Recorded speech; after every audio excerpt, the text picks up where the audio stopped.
আমাকে আমার একজন ভাই বলেছে, হুজুর আলা হযরত এটা কে?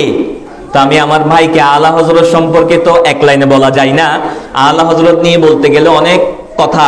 আলা হযরত মানে কি? দেখেন, আলা হযরত মানে তিনি যিনি কোরআন হাদিস 10 পৃষ্ঠার কথাকে এক লাইনে এনেছেন। বলুন সুবহানাল্লাহ।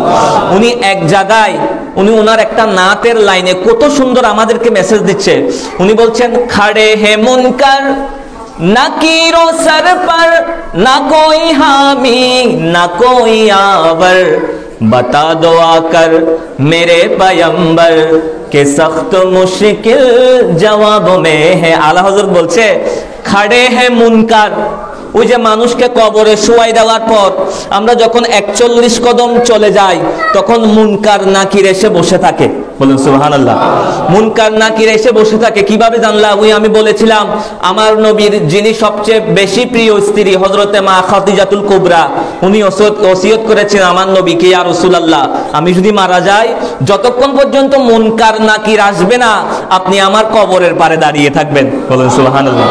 আমার নবী মুনকার নাকিরের জন্য মা খাদিজাতুল কুবরাকে কবর দেওয়ার পর রাসূলে পাক কবরের মধ্যে অনেকক্ষণ বসেছিলেন, মুনকার নাকিরের আসার জন্য অপেক্ষা করছে। তাহলে কি বোঝা গেল? বোঝা গেল কবরের ভিতরে কি হচ্ছে আমার নবী জানে। বলুন সুবহানাল্লাহ। কারণ যিনি ওসিয়ত করেছে ওনারও বিশ্বাস এটা যে রাসূল দেখছে আমার কবরে কি হচ্ছে। আমার নবী যখন বেশিক্ষণ বসেছিলেন আল্লাহ জিবরিলের মাধ্যমে রাসূলে পাককে এলান দিলেন, ইয়া রাসূলুল্লাহ কষ্ট করে বসে থাকতে হবে না, মা খাদিজার মুনকার নাকিরের সওয়াল সহজ করে দিয়েছি, আপনি বাসায় চলে যেতে পারেন, আমি তাকে মাফ করে দিয়েছি। বলুন সুবহানাল্লাহ। তো আলা হযরত বলছেন খাড়ে হে মুনকার, আপনাকে যখন কবরে শোয়াই দেওয়া হবে আবার ওপেন বসানো হবে 41 কদম যাওয়ার পর আলা হযরত বলছেন খাড়ে হে মুনকার, মুনকার আমার সামনে দাঁড়িয়ে আছে, নাকির ও সারপার আমি যে জায়গায় শুয়েছিলাম ওই মাথার উপর নাকির, মুনকার সামনে নাকির মাথার উপর। তো আলা হযরত বলছে দেখেন আমরা অনেকজন যে অহংকার করে বলি বহুত নামাজ পড়ি ফেলাই, হাফেজ কোরআন আলেম, খবরের মধ্যে সহজ হয়ে যাবে। আলা হযরত এত বড় মুহাদ্দিস হওয়ার পরও রাসূলে পাককে বারবার স্বপ্নে দেখার পর উনি বলছেন না কই হামি না কই আবার। উনি বলছেন যে আমি যখন দুনিয়াতে ছিলাম আমার ভক্ত মুরিদের অভাব নাই, এতগুলো ভক্ত মুরি আমার সাথে দেখা করতে এসেছে, আজকেও আমাকে যারা কবরে রেখে আসছে ওরাও 4 জন ছিল, আজকে কেউ নেই। উনি বলছেন না কই হামি না কই আওয়ার, আজকের এই কবরে জগতে সাহায্য করার মতো কোনো বন্ধু নেই। বলুন সুবহানাল্লাহ।